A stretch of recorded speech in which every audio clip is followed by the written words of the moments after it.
नमस्कार, अस्सलाम वालेकुम, जय भीम, जोहार साथियों। मैं जावेद सैयद। आज हम बात करेंगे यूपी का जो बहुत चर्चित हत्याकांड है, जिसे अतीक अहमद और अशरफ अहमद को जो खुलेआम पुलिस सुरक्षा में उनकी हत्या कर दी गई है, उसके ऊपर हम बात करेंगे। ये आप देखिए। पहली बात, 15 दिन पहले ही अतीक अहमद सुप्रीम कोर्ट में एक याचिका लगाए थे कि यूपी में उनकी जान को खतरा है, उन्हें यूपी में ना रखा जाए, जो वो गुजरात की साबरमती जेल में थे वहीं रखा जाए, या तो यूपी में उनकी सुरक्षा सुनिश्चित की जाए। तो माननीय सुप्रीम कोर्ट ने ये कहकर मना कर दिया कि आप खुद पुलिस प्रोटेक्शन में हो, आपको सुरक्षा की क्या ज़रूरत है। और जो STF थी, स्पेशल टास्क फोर्स, जिन्होंने कार्रवाई की है, उन्होंने भरोसा दिलाया था माननीय सुप्रीम कोर्ट को कि हम इनकी सुरक्षा करेंगे करके, पर ऐसा हुआ नहीं। हमने देखा किस तरह परसों उन्हें दवाखाना ले जाने के नाम पे रात को 10:30 बजे एक अस्पताल में ले जाया गया। अस्पताल के अंदर पुलिस की गाड़ी ना ले जाते हुए अस्पताल के गेट के बाहर पुलिस की गाड़ी को रोक दिया गया और उन्हें पैदल फिर अस्पताल के अंदर ले जाते हुए दो जो पत्रकारों के भेष में 3 जो शूटर्स आए थे, उन्होंने उनकी हत्या कर दी। और ये हत्या ज़्यादातर कैमरों पे लाइव रिकॉर्ड हुई। सिर्फ रिकॉर्ड लाइव नहीं हुई, ये हत्या सभी राष्ट्रीय न्यूज़ चैनल पर दिखाई लाइव गई, जबकि न्यूज़ ब्रॉडकास्टिंग एसोसिएशन जो है, उनके कुछ नियम हैं। बच्चों की न्यूज़ बताते समय या कोई हत्याकांड बताते समय आपको उसे ब्लर करके बताना पड़ता है। लेकिन 2014 के बाद इस देश में जो हिंदू मुसलमान का नंगा नाच नाचा गया है, उसमें ये आप बिल्कुल नहीं कह सकते कि आप किसी भी संवैधानिक संस्था से उम्मीद लगाएंगे, ऐसा नहीं कर सकते आप। अब जो 3 हत्यारे थे, उन हत्यारों के नाम सुन लीजिए। एक का नाम है लवलेश तिवारी, जो कि यूपी के बांदा का रहने वाला है। दूसरा है अरुण मौर्य, जो कि कासगंज यूपी का रहने वाला। इसके ऊपर पहले से ही एक GRP के हत्या का, मतलब जो रेलवे पुलिस होती है उसके हत्या का केस है, इसमें ये फरार चल रहा था। और तीसरा जो है सनी सिंह, ये हमीरपुर का रहने वाला है। अब इत्तेफाक देखिए, सारा गेम किस तरह बंधा हुआ था। जब सारों के परिवार में ये चाटुकार दलाल मीडिया पहुंचा, तो वहाँ पे सभी के परिवारों ने एक ही बात कही, क्या कि हमारे बच्चों का हमारे घर से कोई संबंध नहीं, वो तो घर कभी आते भी नहीं थे। तीनों के जवाब जो थे परिवारों के सेम जवाब थे। और जो उनके घर बताए गए, एक बहुत ही टूटी फूटी झोपड़ी के हिसाब के घर बताए गए हैं। अब सवाल ये उठता है, जिनके घर टूटी फूटी झोपड़ियों जैसा हो, उन हत्यारों के पास जो पिस्टल से उन्होंने हत्या की है, जिसे जिगाना पिस्टल कहते हैं, तुर्की मेड है, भारत में बैन है, जिसमें 15 गोलियां होती है, वो जिगाना पिस्टल थी, जिसकी ब्लैक मार्केट में कीमत बताया जाता है 5 से 7 लाख रुपए है। ये इन हत्यारों को, जिनके माँ बाप ये कह रहे हैं कि जिनके झोपड़े टीवी पर बताए जा रहे हैं कितने गरीब परिवार से आते, इस गरीब परिवार से आने वालों के पास ये 5 से 7 लाख की जो भारत में प्रतिबंधित पिस्तौल है, वो कैसी आई। दूसरी सबसे महत्वपूर्ण बात कि अतीक अहमद की जैसी उन्होंने सर पर गोली मारकर हत्या की, वो दृश्य बार बार टीवी पर दिखाया जा रहा है, बिना कुछ ब्लर किए राष्ट्रीय टीवी पर दिखाया जा रहा है। ना उन्होंने ये समझा कि कोई बच्चे देख रहे होंगे, या बच्चे भी टीवी देखते हैं, बच्चे भी माँ बाप के साथ बैठ के न्यूज़ देखते हैं, ऐसा कुछ समझे बगैर खून उसमें साफ साफ दिखाया जा रहा है, कुछ ब्लर नहीं किया गया।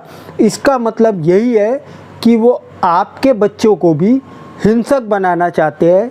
अगर ये हत्या किस लिए की गई है, तो ये 3 आरोपियों का कहना है कि इन्हें बहुत बड़ा माफिया डॉन या सरगना बनना था यूपी में, तो इसीलिए इन्होंने अतीक अहमद की हत्या की और उसके भाई की हत्या की। अब मैं आपको बाबा जी का वो डायलॉग सुना देता हूँ जो कहते हैं कि यूपी से तो माफिया डर के भाग चुके हैं, यूपी में माफियाओं को मिट्टी में मिला दिया जाएगा। जबकि ये तीनों का स्टेटमेंट पुलिस खुद बता रही है कि इन्होंने दिया है कि ये बड़ा माफिया बनना चाहते थे, इसीलिए इन्होंने हत्या की। पुलिस ने ये जांच करने की बिल्कुल भी कोशिश नहीं की कि उनके पास ये लाखों के हथियार कहाँ से आए, उनके जो रिपोर्टर के कार्ड थे वो कहाँ से आए। पुलिस ने कोई जांच नहीं की। रात को आसानी से वो लोगों ने अपने हथियार फेंके, जय जय श्री राम के नारे लगाए और हाथ ऊपर करके पुलिस को बाकायदा अरेस्ट हो गए। उसके बाद पुलिस ने इस हत्या के पीछे का षड्यंत्र या मोटिव जो होता है क्राइम में क्या है वो समझने की कोशिश नहीं की। बस एक स्टेटमेंट डाल दी कि इनका ऐसा कहना है कि इन्हें माफिया बनना था, तो योगी जी का भी तो कहना था कि वो माफिया को मिट्टी में मिला देंगे, फिर ये कैसा बच गए।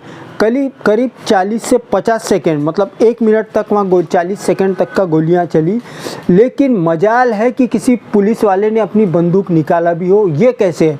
वो अपनी आत्मरक्षा में भी तो निकाल सकते थे कि उन्हें पहले से पता था हत्यारे सिर्फ ये दो को मारेंगे, किसी पुलिस वाले को नहीं मारेंगे। क्या पुलिस पहले से जानती थी? जो एक भी पुलिस वाले ने अपनी बंदूक निकाली तक नहीं थी। और सबसे बड़ी बात यह है कि इस घटना का जो राइट विंग है, जिसे हम संतरों की गैंग कहते हैं, नारंगी गैंग कहते हैं, वो इसका समर्थन कर रहा है। वो कह रहा है कि ये लोग जो है इन्होंने अच्छा काम किया है। अगर सारे फैसले कोर्ट के बाहर बंदूकों से ही करना है तो फिर कोर्ट, न्यायालय, जज, वकील, कानून, संविधान की आवश्यकता क्या है? क्या ये जंगल राज बना दिया गया है?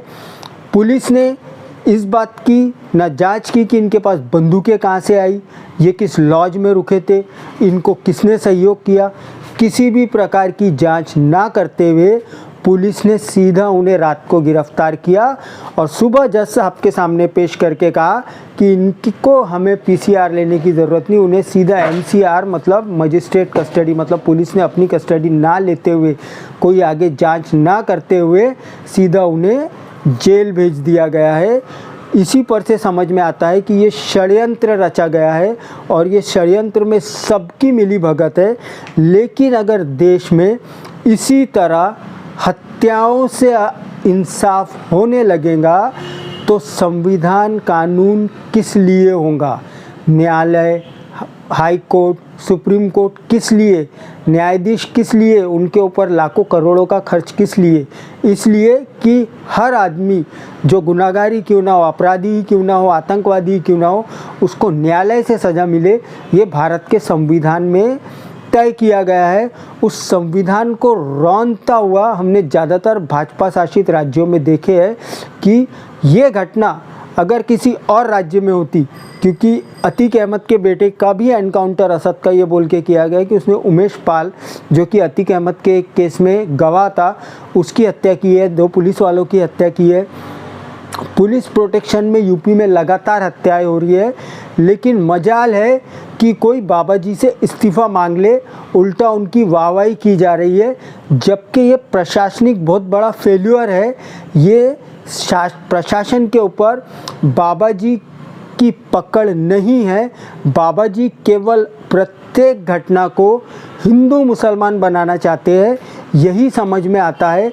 इसीलिए इन तीनों अपराधियों का ना पीसीआर लिया गया, ना जांच की गई कि ये अलग अलग शहरों से रहने के बाद भी ये तीनों कहाँ मिले, ये तीनों ने कब प्लानिंग की, इनकी प्लानिंग में और कौन शामिल था, ये किस लॉज में रुके थे। जबकि उनका कहना है कि हम बहुत दिन से रेकी कर रहे थे, पीछा कर रहे थे, मौका नहीं मिला। तो पुलिस ने कोई जांच ना करते हुए सीधा उनको एमसीआर में जेल पहुंचा दिया गया है। ये एक संविधान की संस्थात्मक रूप से की गई हत्या कही जाएंगी। इतना ही नहीं, जालौन में आज एक 22 वर्षीय युवती का, शायद नाम मनीषा अहिरवार है, जो दलित समाज की थी, वो बीए सेकेंड ईयर का पेपर देके पैदल अपने घर जा रही थी। 2 बाइक सवार पीछे से आए और उसे भी सेम जैसा अतीक अहमद को मारा गया है, कनपट्टी पे बंदूक लगा के पॉइंट ब्लैंक से गोली से उड़ा के चलते बने। ये यूपी का हाल है, जहाँ पे बाबा जी दावा करते हैं, बाबा जी के भक्त दावा करते हैं कि अपराधी बाबा जी के नाम से थर थर काँपते हैं और अपराधी यूपी छोड़ के भाग चुके हैं। जहाँ सरेआम एक 22 वर्षीय दलित युवती की पॉइंट ब्लैंक रेंज से सर के ऊपर बंदूक लगाकर हत्या कर दी जाती है और अतीक अहमद की हत्या को मीडिया भी जातीय एंगल देने में लगा हुआ है और जिन्होंने मारा वे खुद इसे जातीय एंगल देकर गए। जब उन्हें रंगदारी ही करनी थी, जब उन्हें माफिया ही बनना था, जब वो चाहते थे कि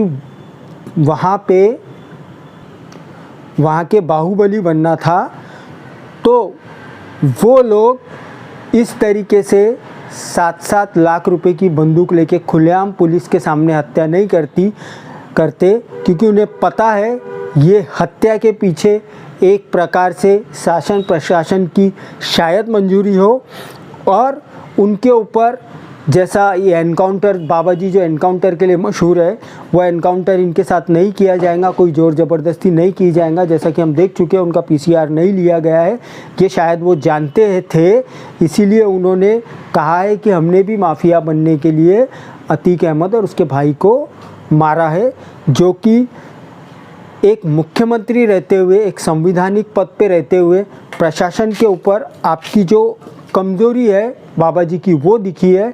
और मैं समझता हूँ ये न्यायालय का बहुत बड़ा अपमान है कि न्यायालय में एसटीएफ ने कहा था कि हम अतीक अहमद को पूरी सुरक्षा देंगे, लेकिन वो सुरक्षा नहीं दे पाए, या ये कहिए कि किसी बड़े दबाव में आके अतीक अहमद की वहाँ पे हत्या हो गई है, तो उन पर सख्त कार्रवाई की जानी चाहिए थी। 17 पुलिस वाले केवल सस्पेंड किए गए, मैं कहता हूँ उन्हें बर्खास्त किया जाना चाहिए था, इसकी जांच की जानी चाहिए थी। अगर इसी तरीके से आप अपराधियों का इंसाफ करोगे तो सोशल मीडिया पे जो लिस्ट चल रही है, वो यूपी में बैठे कितने मंत्री हैं, कितने भाजपा के नेता हैं, उनके ऊपर कितने केस है, वो चल रहा है, तो उनके साथ भी यही इंसाफ कीजिए। आप केवल यादव देखकर, दलित देखकर, मुसलमान देखकर, ओबीसी देखकर न्याय मत कीजिए। और एक ख़ास बात आपको बता देता हूँ, तीनों में से मतलब लवलेश तिवारी, अरुण मौर्य और सनी सिंह में से केवल सनी सिंह के घर पर पुलिस ने सुरक्षा बढ़ा दी है। सनी सिंह जो कि ठाकुर समाज से है, जो योगी जी के समाज से है, उसके यहाँ की सुरक्षा बढ़ा दी है। अब आप समझ सकते हैं किस तरीके से ये देश में संविधान को रौंद कर हिंदू मुसलमान का गेम खेला जा रहा है। इससे आपको बचने की ज़रूरत है, क्योंकि आपके बच्चों को एक दिन ये हत्यारे बना देंगे, ये नफरती आतंकी बना देंगे और इनका कुछ नहीं होता। जैसा कि मैं पहले भी वीडियो में बता चुका हूँ कि जो गुजरात दंगों का सबसे बड़ा पोस्टर बॉय था अशोक मोची, जो आज भी मोची का ही काम कर रहा है, लेकिन जिन नेताओं ने गुजरात दंगे कराए थे वो बड़े बड़े पद पे कहाँ से कहाँ पहुँच गए, अब देश जानता है कि वो कहाँ से कहाँ पहुँच गए। और जो पोस्टर बॉय था जिसने मेन दंगा किया था, उसने अपनी सज़ा भुगत के वो आज भी मोची का ही काम कर रहा है। ये बात अगर आपको पसंद